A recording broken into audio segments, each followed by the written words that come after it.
Hello दोस्तों, स्वागत है आपका कंप्लीट इंडिया यूट्यूब चैनल में। मैं सुमित रावत आपका स्वागत करता हूं।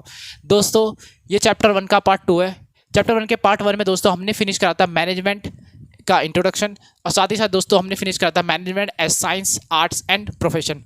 तो दोस्तों अब हम इस चैप्टर 1 के पार्ट 2 में फिनिश करेंगे levels and functions of management, और साथ ही साथ दोस्तों हम फिनिश करेंगे कोऑर्डिनेशन, कॉन्सेप्ट एंड इंपॉर्टेंस। तो दोस्तों बेसिकली इस चैप्टर 1 में 4 मेन टॉपिक्स है, तो उसमें से हमने 2 को फिनिश कर लिया। आप 2 को हम आज फिनिश करेंगे।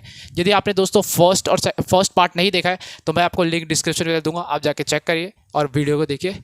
अब दोस्तों अब लेवल्स ऑफ ऑर्गेनाइजेशन को समझ लेते हैं, पर उससे पहले हम एक बात समझ लेते हैं कि हमें ऑर्गेनाइजेशन में लेवल्स की जरूरत क्यों पड़ी। दोस्तों इसका सिंपल सा रीज़न है कि प्रॉब्लम हो जाएगी हमें डायरेक्शन देने में। यदि दोस्तों ऑर्गेनाइजेशन में सभी एक ही लेवल के होंगे तो क्या वो एक दूसरे की बात को फॉलो करेंगे? क्या वो एक दूसरे की डायरेक्शन मानेंगे? वो एक दूसरे की डायरेक्शन क्यों मानेंगे? नहीं मानेंगे दोस्तों। क्यों नहीं मानेंगे? क्योंकि दोस्तों हमेशा कोई भी ऑर्गेनाइजेशन में अपने ऊपर वाले लेवल की ही दोस्तों बात मानता है और उन्हीं की डायरेक्शन फॉलो करता है। और दूसरी प्रॉब्लम दोस्तों हो जाएगी, प्लानिंग जो करी है इन्होंने ऑर्गेनाइजेशन में, मैनेजमेंट ने, उसको नीचे लेवल तक पहुंचाने की प्रॉब्लम। अगर सबके सब एक लेवल के होंगे तो क्या एक दूसरे को अपनी प्लानिंग को परकुलेट कर पाएंगे नीचे वाले लेवल्स तक? वो तो कहेंगे सबको हम सभी सेम लेवल के, तो सबको ये बात पता होगी। तो इसलिए दोस्तों मैनेजमेंट में लेवल्स की जरूरत पड़ती है, क्योंकि हमें प्रॉब्लम हो जाएगी डायरेक्शन देने में और साथ ही साथ दोस्तों प्लानिंग वगैरह करने में भी। क्योंकि अगर सभी सेम लेवल के तो हमें क्या करना पड़ेगा, सबको एक साथ लेकर प्लानिंग करनी पड़ेगी, जो कि दोस्तों पॉसिबल नहीं होता। इसलिए हम ऑर्गेनाइजेशन में लेवल बनाते हैं। जो सबसे हाईएस्ट लेवल के होता है दोस्तों, उनका सबसे ज़्यादा स्टेक होता है किसी भी ऑर्गेनाइजेशन में, और वो दोस्तों बेसिकली वो ही लोग प्लानिंग भी करते हैं। और प्लानिंग जब करते हैं तो दोस्तों फिर उसके बाद वो अब नीचे वाले लेवल्स को वो डायरेक्शन भी देते हैं, क्योंकि उन्हीं का सबसे ज़्यादा पैसा उस, या फिर कह लो आप ऑर्गेनाइजेशन में लगाए, सबसे ज़्यादा उन्हीं का जो है रिस्पॉन्सिबिलिटी है कंपनी को आगे बढ़ाने की या फिर ऑर्गेनाइजेशन को आगे बढ़ाने की। तो दोस्तों अब हम सीख लेते हैं लेवल्स कितने कितने हैं ऑर्गेनाइजेशन में। दोस्तों ऑर्गेनाइजेशन में बेसिकली 2 लेवल्स को बांटा गया है। एक होता है मैनेजरियल लेवल, दूसरा होता है दोस्तों non managerial level. Managerial level मतलब जहाँ पे दोस्तों मैनेजमेंट का रोल होता है, जैसे कि आप समझ लो top level management, middle level management. तो इसमें बेसिकली जो ये होते हैं दोस्तों मैनेजमेंट का काम करते हैं। इस लेवल पे दोस्तों मैनेजमेंट का काम होता है। पर जो सेकंड होता है दोस्तों नॉन मैनेजर लेवल, उस पर वो बेसिकली एक प्लेटफॉर्म होता है जहाँ पे वर्कर काम करते हैं और उनके नीचे यानी उनसे कोई लेवल नीचे नहीं होता। तो इसलिए क्या आप देखो दोस्तों, वर्कर है, उससे नीचे जब कोई लेवल है ही नहीं, तो क्या उन्हें वो डायरेक्ट कर पाएगा? क्या वो अपनी प्लानिंग का जो भी उन्होंने डिसाइड करा ऊपर लेवल ने, फिर धीरे धीरे नीचे परकुलेट हो गया, क्या वो वर्कर जो प्लानिंग है उसके पास, क्या वो नीचे वाले लेवल को परकुलेट कर पाएगा? नहीं करेगा। तो यानी बेसिकली एक प्लेटफॉर्म होता है नॉन मैनेजर लेवल, यानी प्लेटफॉर्म। इससे नीचे कोई लोग काम नहीं करते, कोई लेवल नहीं है। तो इसलिए उनको, उनके नीचे वालों को कोई जरूरत ही नहीं मैनेजमेंट करने की, यानी वर्कर को कोई जरूरत है मैनेजमेंट करने की, क्योंकि उनके नीचे तो कोई है ही नहीं। वो किसी को डायरेक्शन करेंगे? किसको डायरेक्ट करेंगे? कोई भी नहीं उनके नीचे डायरेक्ट करने के लिए। तो इसलिए दोस्तों इसे कहते हैं नॉन मैनेजर लेवल को प्लेटफॉर्म लेवल। और साथ ही साथ दोस्तों ये इसलिए ही इसे, ये प्लेटफॉर्म लेवल है इसलिए हम इसे कहते हैं दोस्तों नॉन मैनेजर लेवल, यानी इनको कोई मैनेजमेंट करने की जरूरत नहीं होती। अब दोस्तों ऑर्गेनाइजेशन को बेसिकली 3 पार्ट्स में डिवाइड करा गया है। 3 पार्ट्स में मतलब मैनेजमेंट के लेवल्स को 3 पार्ट्स में डिवाइड करा गया है। जैसे दोस्तों top level management, middle level management, lower level management, और दोस्तों मैंने बात करी थी प्लेटफॉर्म। ये बेसिकली मैनेजमेंट का पार्ट नहीं, मतलब मैनेजमेंट लेवल का एक तरीके से पार्ट नहीं होता, क्योंकि नॉन मैनेजरल मेंबर्स होते हैं। तो यार ये बेसिकली हम 3 कैटेगरीज में डिवाइड करते हैं, टॉप मैनेजमेंट, मिडिल मैनेजमेंट और लोअर मैनेजमेंट। बट जब आपके एग्जामिनेशन में क्वेश्चन आएगा तो आपको ये प्लेटफॉर्म वाला भी आपको बनाना पड़ेगा, जिसमें वर्कर्स इंक्लूड होते हैं। तो देखो दोस्तों टॉप मैनेजमेंट कौन होता है? Board of directors. यानी जो दोस्तों बोर्ड ऑफ डायरेक्टर क्या होता है, जो बेसिकली दोस्तों जो कंपनी की मीटिंग होती है तो उसमें दोस्तों वो पार्टिसिपेट करते हैं, प्लानिंग करते हैं, अपने आप वोट डालते हैं कि उन्हें ये पॉलिसी पसंद है या नहीं पसंद है। ये आपने दोस्तों 11th क्लास की बिजनेस स्टडीज़ में पढ़ा होगा। और दूसरा होता है दोस्तों CEOs, यानी चीफ एग्जीक्यूटिव ऑफिसर्स। तो ये बेसिकली ये जो होते हैं ये सारे के सारे क्या करते हैं? प्लानिंग करते हैं, फिर वो नीचे लेवल पे वो दोस्तों डायरेक्ट करते हैं। वो सबके साथ दोस्तों अपनी प्लानिंग को भी नीचे परकुलेट करते हैं नीचे लेवल्स पे। सेकेंड लेवल होता है दोस्तों मिडिल लेवल। मिडिल लेवल में होता है डिपार्टमेंट मैनेजर, डिपार्टमेंटल मैनेजमेंट। देखो दोस्तों ऑर्गेनाइजेशन में बहुत सारे डिपार्टमेंट्स होते हैं, जैसे रेवेन्यू डिपार्टमेंट हो गया, प्रोडक्शन डिपार्टमेंट हो गया, और सप्लाई चेन मैनेजमेंट का डिपार्टमेंट हो गया कोई। तो उन डिपार्टमेंट्स का भी दोस्तों कोई ना कोई हेड होता है, और जिनका वो हेड होता है दोस्तों उन्हें हम कहते हैं, ये बेसिकली पार्ट है मिडिल लेवल मैनेजमेंट का। और साथ ही साथ दोस्तों होता है डेप्यूटी डिपार्टमेंटल मैनेजर, यानी मैनेजमेंट का छोटा लेवल थोड़ा सा, मतलब मैनेजर से, डेप्यूटी मैनेजर से, डिपार्टमेंटल मैनेजर से थोड़ा नीचे वाला, जो उनका एक तरीके से असिस्टेंट भी कह सकते हो आप डेप्यूटी डिपार्टमेंट मैनेजर को। और थर्ड दोस्तों होता है लोअर लेवल मैनेजमेंट। और लोअर लेवल मैनेजमेंट क्या आते हैं दोस्तों? फोरमैन, और सुपरवाइजर्स। अब ये सुपरवाइजर होते हैं दोस्तों डायरेक्टली इनका लिंक जो होता है वर्कर्स होता है, यानी वर्कर्स को कंट्रोल करते हैं। जो सुपरवाइजर लेवल होता है बेसिकली वो वर्कर्स को कंट्रोल करने के लिए होता है। इसलिए दोस्तों इसे हम लोअर लेवल मैनेजमेंट भी कहते हैं, क्योंकि इनसे नीचे अब कोई मैनेजमेंट का लेवल नहीं, इनके नीचे एक बस प्लेटफॉर्म है। प्लेटफॉर्म किसका है? वर्कर्स का। अब दोस्तों हम एक एक करके टॉप लेवल मैनेजमेंट को और मतलब एक एक करके ऑर्गेनाइजेशन के डिफरेंट लेवल्स को समझेंगे। आइए दोस्तों अब लेवल्स ऑफ मैनेजमेंट को एक एक करके डिस्कस कर लेते हैं। सबसे पहले हम डिस्कस कर लेते हैं टॉप लेवल मैनेजमेंट को। दोस्तों मैंने आपको बताया था टॉप लेवल मैनेजमेंट में बोर्ड ऑफ डायरेक्टर शामिल होते हैं, चीफ एग्जीक्यूटिव ऑफिसर शामिल होता है। अब देखो दोस्तों, चीफ एग्जीक्यूटिव ऑफिसर की या तो पूरी टीम भी हो सकती है या फिर वो बेसिकली अकेला भी हो सकता है। और देखो दोस्तों, टॉप लेवल जो मैनेजमेंट होता है वो सबसे ज़्यादा रिस्पॉन्सिबल होता है अपने जितने भी स्टेक होल्डर्स हैं किसी भी ऑर्गेनाइजेशन में। तो यानी बेसिकली उनके पास जो होता है दोस्तों प्लानिंग की पावर होती है, उनके पास ऑब्जेक्टिव डिफाइन करने की पावर्स होती है, तो वो सबसे ज़्यादा रिस्पॉन्सिबल भी होते हैं। जितनी ज़्यादा आपके पास पावर होंगी उतनी ज़्यादा दोस्तों आपके पास रिस्पॉन्सिबिलिटीज़ भी होंगी। अब दोस्तों एक एक करके डिस्कस कर लेते हैं कि टॉप लेवल मैनेजमेंट बेसिकली क्या काम करता है। देखो दोस्तों, सबसे पहला जो काम होता है टॉप लेवल मैनेजमेंट का वो होता है डिटरमाइनिंग द ऑब्जेक्टिव।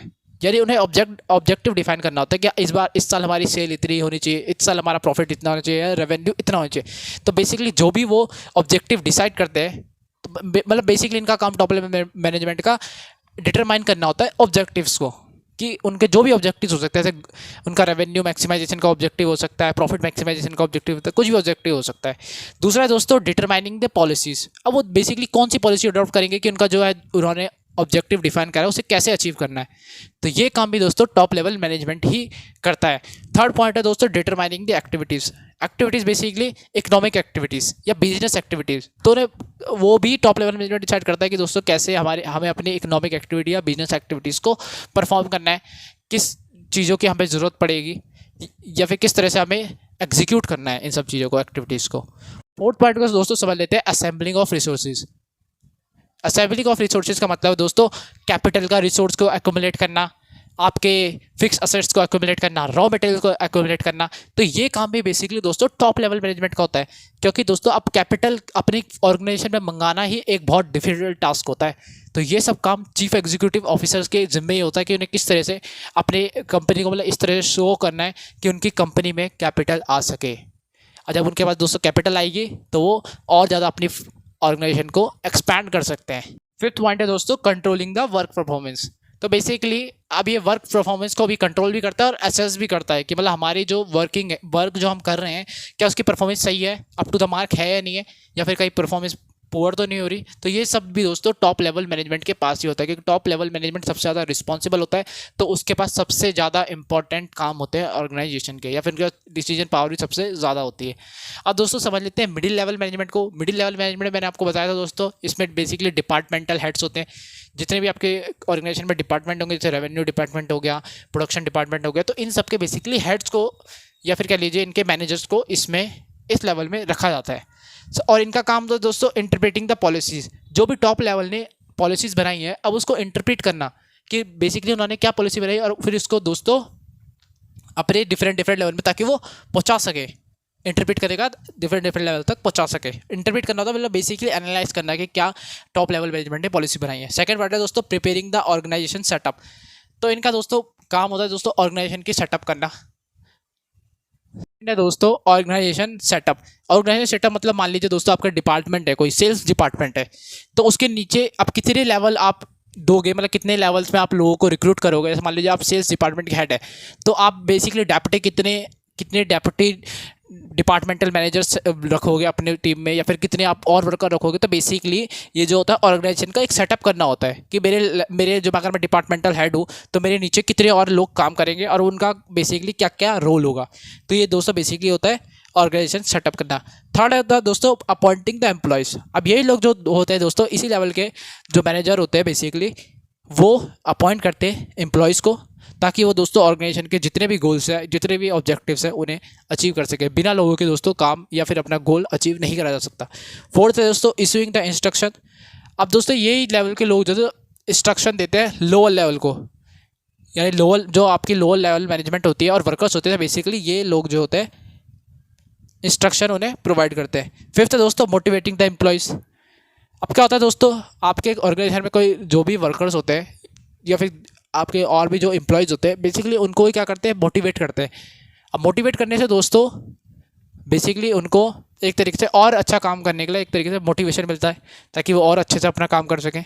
और उनके जब मैंने आपको बताया था ना कि सोशल ऑब्जेक्टिव मैनेजमेंट का क्या होता है, रिकॉग्नाइजेशन, तो यही दोस्तों मिडिल लेवल मैनेजमेंट के लोग जो होते हैं रिकॉग्नाइज करते हैं और अपने एम्प्लॉयज़ को मोटिवेट करते हैं। अब दोस्तों हम समझ लेते हैं कि लोअर लेवल मैनेजमेंट क्या होता है।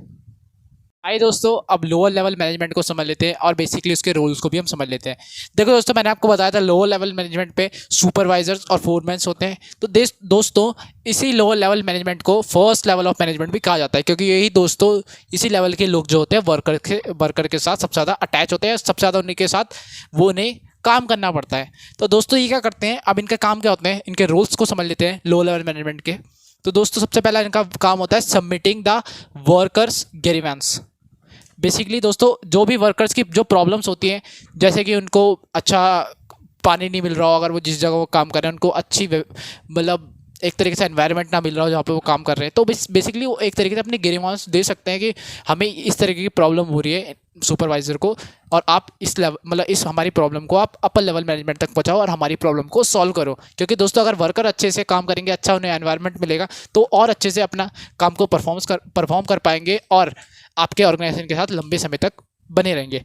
दूसरा है दोस्तों ensuring the proper working environment. मैंने आपको बताया दोस्तों वर्किंग, अभी आपको इसी में बताया था कि मतलब ग्रीवेंस में क्या क्या प्रॉब्लम हो सकती है। उनके पास एक एनवायरनमेंट नहीं मिल रहा उन्हें अच्छा, जैसे कुछ ज़्यादा हीटिंग प्रॉब्लम हो रही हो जिस जगह वो काम कर रहे हैं, उनको पानी नहीं मिल रहा हो, या फिर उनके साथ मतलब एक तरीके से उनको अच्छी तरह से मतलब ट्रीट ना करा जा रहा हो। तो बेसिकली एक एनवायरनमेंट जहाँ पे वो लोग बेसिकली अपनी इकोनॉमिक एक्टिविटी या फिर बिजनेस एक्टिविटीज़ को परफॉर्म कर रहे हैं। और यदि दोस्तों उन्हें अच्छी एक्टिविटी प्रोवाइड करने का काम कौन करता है, लोअर लेवल मैनेजमेंट, क्योंकि यही सबसे ज़्यादा दोस्तों अटैच होता है वर्कर के साथ। अब वर्कर को जब अच्छा लेवल एनवायरनमेंट मिल जाएगा दोस्तों, तो क्या करेगा, अपना अच्छे से काम करेगा। तो बेसिकली इन्हीं का काम होता है लोअर लेवल मैनेजमेंट का अच्छे से एनवायरनमेंट प्रोवाइड करना। दोस्तों अब थर्ड पॉइंट को समझ लेते हैं, जो कि दोस्तों एंश्योरिंग सेफ्टी ऑफ वर्कर। मैंने आपको बताया दोस्तों लोअर लेवल ऑफ मैनेजमेंट जो होता है सबसे ज़्यादा अटैच होता है वर्कर्स के साथ। अब जब वर्कर्स के साथ अटैच होता है तो बेसिकली इन्हीं की जिम्मेदारी होती है, यानी लोअर लेवल ऑफ मैनेजमेंट की जिम्मेदारी होती है इंश्योर करना safety of the workers. Fourth है दोस्तों helping the middle level of management. तो ये बेसिकली दोस्तों मिडिल लेवल ऑफ मैनेजमेंट की लोअर लेवल हेल्प करता है, और किसी भी तरह की हेल्प हो सकती है, चाहे उनके डिसीजन मेकिंग में हेल्प हो सकती है, पॉलिसी मेकिंग में हेल्प हो सकती है, किसी भी चीज़ में हेल्प हो सकती है। फिफ्थ है दोस्तों इन्वाइटिंग द सजेशंस। ये दोस्तों बेसिकली सजेस्ट करता है, lower level of management suggest करता है मिडिल लेवल या अपर लेवल को कि हम इस तरह से अपने ऑर्गेनाइजेशन स्ट्रक्चर को बना सकते हैं या फिर रख सकते हैं, ताकि हम और अच्छे से अपने काम को कर सकें। तो फंक्शंस ऑफ मैनेजमेंट को डिस्कस कर लेते हैं। बेसिकली दोस्तों इसी के मैनेजमेंट के 5 ही फंक्शंस हैं जो हमने पहले भी पढ़े हैं, जो कि दोस्तों basically planning, organising, staffing, directing और कंट्रोलिंग है। इनके अंदर दोस्तों बेसिकली प्लानिंग के अंदर मान लीजिए उसके स्टेप्स लिखे हुए हैं, तो दोस्तों अभी आपको कुछ ज़्यादा उसके लिए परेशान होने की जरूरत नहीं है। जब आप प्लानिंग पढ़ोगे तो उसमें आप बिल्कुल हर एक चीज़ डिटेल में पढ़ोगे, तो इसलिए आपको अभी फर्स्ट चैप्टर में ही टाइम वेस्ट करने की जरूरत नहीं है कि प्लानिंग के अंदर बेसिकली कौन कौन से स्टेप्स लिए जाते हैं। तो जब आप अपना चैप्टर पढ़ोगे तो वो उसमें पढ़ लोगे। अभी बस देख लेते हैं कि मतलब प्लानिंग क्या है, ऑर्गेनाइजिंग क्या है, मतलब इनके बारे में थोड़ा बहुत समझ लेते हैं। देखो दोस्तों प्लानिंग क्या होता है, बहुत ही सिंपल है, आपको पता है कि प्लानिंग क्या होता है। जिसमें ऑर्गेनाइजेशन में मैंने आपको बताया कि जो हेड होते हैं, बोर्ड ऑफ डायरेक्टर जो होते हैं या फिर चीफ एग्जीक्यूटिव ऑफिसर्स होते हैं, जो बेसिकली दोस्तों प्लान करते हैं कि हमें अपनी ऑर्गेनाइजेशन को किस डायरेक्शन में जाना है और किस तरह से हमें उसे अचीव करना है, तो उसके लिए बेसिकली वो प्लान तैयार करते हैं। सेकेंड है दोस्तों ऑर्गेनाइजिंग। अभी ऑर्गेनाइज करते हैं कि किस काम को कौन करेगा, मतलब बेसिकली ग्रुप्स में अपने काम को डिवाइड कर लेते हैं। थर्ड जो है दोस्तों आपका स्टाफिंग। अब आपको ऑर्गेनाइजेशन में कुछ नई एक्टिविटीज़ करनी है या फिर आपको दोस्तों एक्टिविटीज़ अपनी परफॉर्म करी, तो उसके लिए आपको क्या चाहिए, स्टाफ चाहिए। तो उसके लिए दोस्तों आप क्या करते हो, रिक्रूटमेंट करते हैं। तो उसी प्रोसेस को दोस्तों क्या कहते हैं, रिक्रूटमेंट प्रोसेस को स्टाफिंग। फोर्थ है दोस्तों आपका डायरेक्टिंग, यानी आप डायरेक्ट करते हो कि आपको अपने लोअर लेवल ऑफ मैनेजमेंट या फिर अदर मैनेजमेंट के लेवल्स को या फिर किसी भी वर्कर्स को कि आपको इस तरह से काम करना है, इस तरह से काम नहीं करना है। तो ये बेसिकली डायरेक्टिंग के अंदर आता है और ये आपके बेसिकली आगे आने वाले चैप्टर्स भी है। तो इन सब चीज़ों को आप बहुत अच्छे से आगे डिटेल में हम डिस्कस करेंगे और आप आगे समझेंगे। फिफ्थ है दोस्तों कंट्रोल करना, कंट्रोलिंग। अब इसमें क्या करा जाता है दोस्तों, बेसिकली जो हमारी प्लानिंग हुई है क्या वो अच्छे से हम उसे इम्प्लीमेंट कर पा रहे हैं, नहीं कर पा रहे। जो हमारी बेसिकली जो अपर लेवल ने प्लानिंग करी है, तो उसका बेसिकली क्या करता है, एक तरीके से देखता है कि हमने जो भी प्लानिंग हमें ऊपर से ऑर्डर मिले हैं, क्या हम उसे अच्छे से इम्प्लीमेंट कर पा रहे, नहीं कर पा रहे अपने ऑर्गेनाइजेशन में। दोस्तों अब अपने फोर्थ टॉपिक को डिस्कस कर लेते हैं, जो कि दोस्तों कोऑर्डिनेशन। दोस्तों कोऑर्डिनेशन को हम डेफिनेशन के थ्रू समझेंगे, क्योंकि आपको अपने एग्जामिनेशन में डेफिनेशन ही लिख के आनी है। तो बेसिकली हम इसमें देखेंगे कि इसमें कीवर्ड्स क्या है। कीवर्ड्स भी क्या क्या है। देखो दोस्तों, इसकी डेफिनेशन कहती है कि it's refer to the process through which how many is established among the different activities of an organisation so that organisational objective can be successfully achieve. तो देखिए दोस्तों, इस पे जो कीवर्ड है वो है बेसिकली दोस्तों आपका डिफरेंट एक्टिविटीज। अब आपको डिफरेंट एक्टिविटीज समझना है। देखो दोस्तों, ऑर्गेनाइजेशन में डिफरेंट एक्टिविटीज चलती है। जैसे मान लीजिए आपके प्रोडक्शन की एक्टिविटी चलती है, फिर एडवर्टाइजमेंट की एक्टिविटीज़ चलती है, फिर आपकी दोस्तों रिसर्च की जो होती है एक्टिविटी चलती है। तो बेसिकली इन सब एक्टिविटीज़ में कोऑर्डिनेशन बैठाना, कि मतलब एक साथ लेके काम करना, यही दोस्तों आपका कहलाता है बेसिकली कोऑर्डिनेशन। और इसकी थ्रू ही हम दोस्तों सक्सेसफुली अचीव कर सकते हैं अपने ऑर्गेनाइजेशनल गोल को। अगर हम सब एक साथ कोऑर्डिनेशन में काम नहीं करेंगे तो कभी पता लग रहा है कि जो आपका प्रोडक्शन डिपार्टमेंट है वो ज़्यादा प्रोडक्शन कर दे रहा है। आपके रिसर्च डिपार्टमेंट ने कहा था कि इस चीज़ का प्रोडक्शन कम करना है, पर आपका जो प्रोडक्शन डिपार्टमेंट है वो गलत चीज़ का प्रोडक्शन कर दे। या फिर आपने कुछ एडवर्टीजमेंट करने के लिए कहा था अपने डिपार्टमेंट को, और वो कुछ ही और चीज़ का एडवर्टीजमेंट कर दे। तो बेसिकली दोस्तों कोऑर्डिनेशन ही आपका 2+2 को 5 बनाता है। अब 2+2 5 का मतलब है दोस्तों बेसिकली सिनर्जी। यानी जब आप साथ साथ मिलकर काम करते हो तो आप अपनी ऑर्गेनाइजेशन की कुछ कमियां जो होती हैं आपकी बेसिकली उनको आप ख़त्म कर सकते हो, और साथ साथ मिलकर आप 2+2 को 5 बना सकते हो। यानी आप अच्छे से अच्छा अपना रिजल्ट पा सकते हो। अब दोस्तों हम समझ लेते हैं कैरेक्टरिस्टिक्स ऑफ कोऑर्डिनेशन। तो चलिए दोस्तों, अब कोऑर्डिनेशन के कैरेक्टरिस्टिक्स को समझ लेते हैं। बेसिकली इसके 6 कैरेक्टरिस्टिक्स हैं। सबसे पहला दोस्तों, कोऑर्डिनेशन इंटीग्रेट्स ग्रुप एफर्ट्स। मतलब जो भी आपने ऑर्गेनाइजेशन में ग्रुप बना रखे हैं ना डिफरेंट टास्क को करने के लिए, तो उन सब में दोस्तों बेसिकली क्या करता है, इंटीग्रेट करता है उनके काम को। यानी उनकी जितने भी उनके ग्रुप्स के एफर्ट्स हैं उन सबको एक साथ मिला देता है। और जब आपके ग्रुप के साथ मतलब जितने भी ग्रुप्स हैं उन सबके एफर्ट्स को जब आप इंटीग्रेट कर दोगे दोस्तों, तब आपको मिलेगी सिनर्जी, या फिर कह लो आपको कोऑर्डिनेशन मिलेगा। आप 2+2 5 बना पाओगे, और ऑर्गेनाइजेशन में जो भी आपके काम चल रहे हैं बिल्कुल एक सूटेबल और सिस्टमैटिक मैनर में होंगे। सेकंड है दोस्तों, coordination ensure unity of action. अब देखो दोस्तों, एक्शन का मतलब मैंने आपको पहले बताया, फिर से बता देता हूँ। एक्शन मतलब जैसे कि मान लीजिए आप डिफरेंट एक्शन करने से, आप प्रोडक्शन एक एक्शन है आपका, आप सेल्स डिपार्टमेंट में, आप मान लीजिए रिसर्च विंग में, या फिर आप बेसिकली एडवर्टीजमेंट विंग में। तो बेसिकली जो एक्टिविटीज़ चल रही है ना मतलब ऑर्गेनाइजेशन में, उन सब में भी कोऑर्डिनेशन इस्टेब्लिश करता है। मतलब उन सबको एक साथ काम करने में बेसिकली हेल्प करता है। थर्ड है दोस्तों, coordination is a continuous process. अब देखो दोस्तों, कोऑर्डिनेशन आपको हर बार करना पड़ेगा। हर बार जो भी आप एक एक्टिविटी परफॉर्म करोगे उसमें आपको कोऑर्डिनेशन चाहिए। और वैसे भी हम ये मानते हैं बिजनेस स्टडीज़ में या फिर अकाउंटेंसी में कि हमारा जो ऑर्गेनाइजेशन है वो अनफोर्सेबल पीरियड ऑफ टाइम तक रहेगा। मतलब जब तक हमें उस टाइम तक भी नहीं पता कि मतलब आगे भविष्य में जब तक हम देख भी नहीं सकते ना, तब तक हमारा ऑर्गेनाइजेशन रहना चाहिए। तो इसलिए हम कहते हैं दोस्तों, कोऑर्डिनेशन भी कॉन्टिन्यूस प्रोसेस है, हमेशा चलता रहेगा। चाहे हमने फ्यूचर में टाइम देख पाए या ना देख पाए, पर हमारे उस टाइम तक भी कोऑर्डिनेशन चलेगा, और मैनेजमेंट भी उस टाइम तक हमारा चलता है।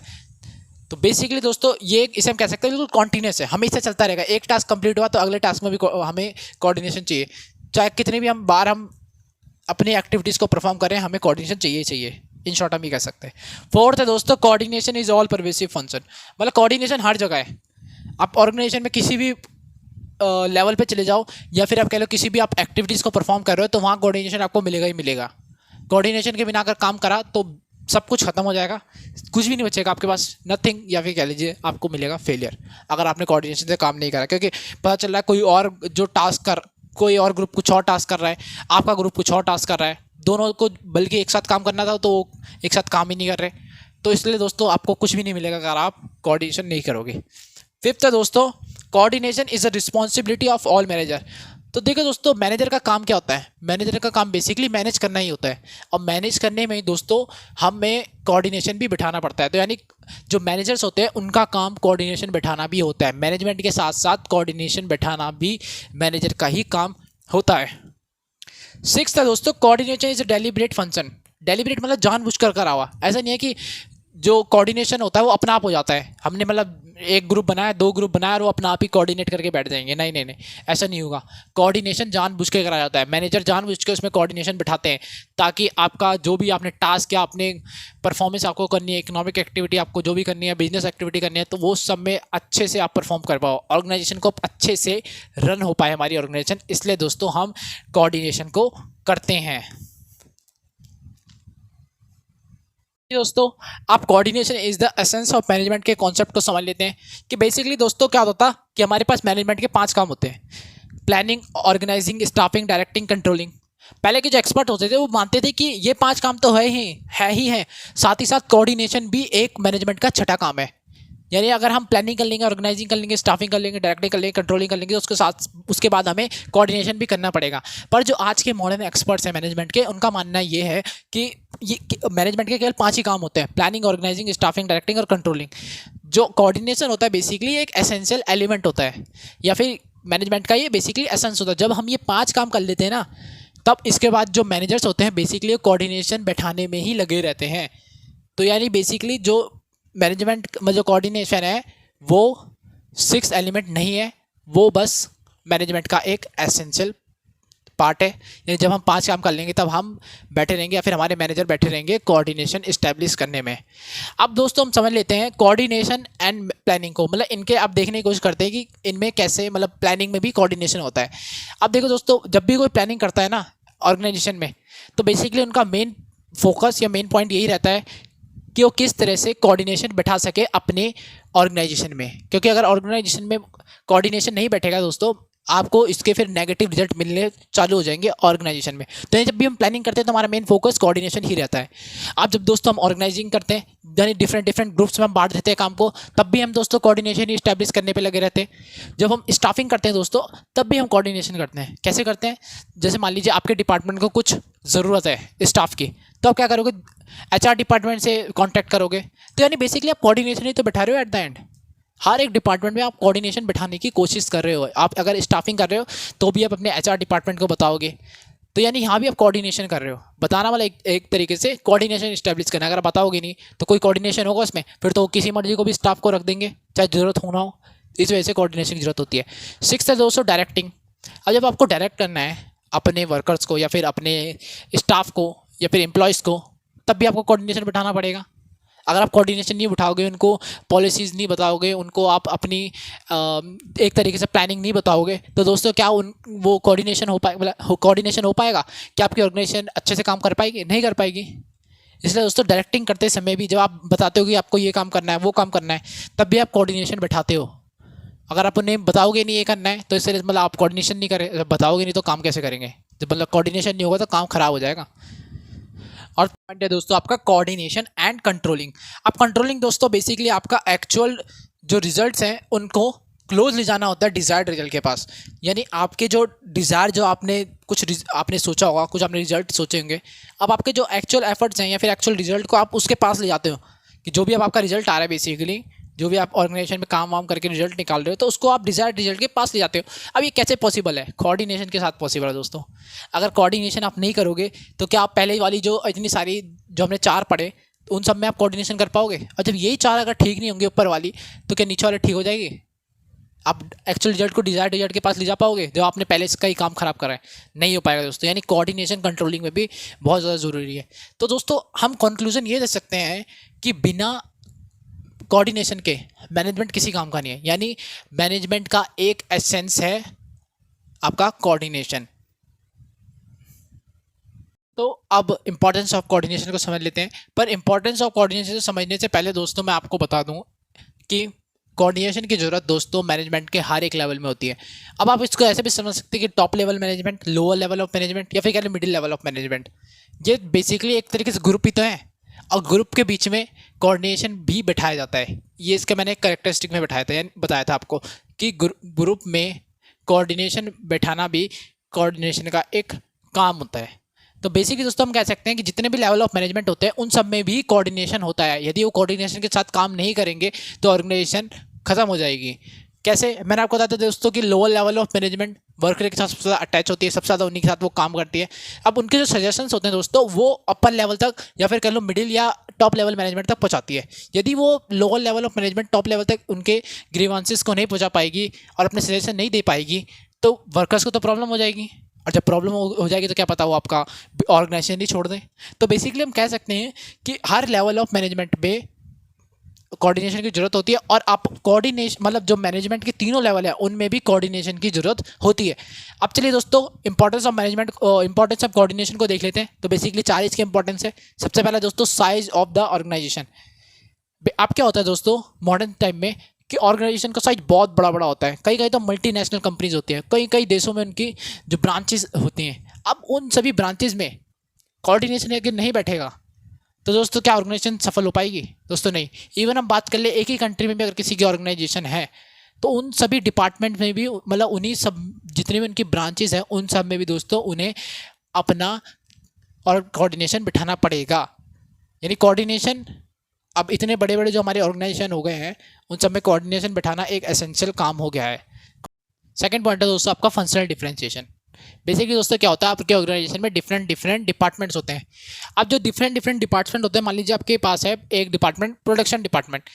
अब प्रोडक्शन डिपार्टमेंट क्या कर रहा है? अपना प्रोडक्शन मैक्सिमाइज कर रहा है। वो ये ध्यान नहीं दे रहा है कि उसकी कॉस्ट ज़्यादा जा रही है नहीं ज़्यादा जा रही है। अब दोस्तों अगर हमारे बीच में कोऑर्डिनेशन ही नहीं होगा तो क्या वो दोस्तों अपनी कॉस्ट को मिनिमाइज करने का सोचेंगे?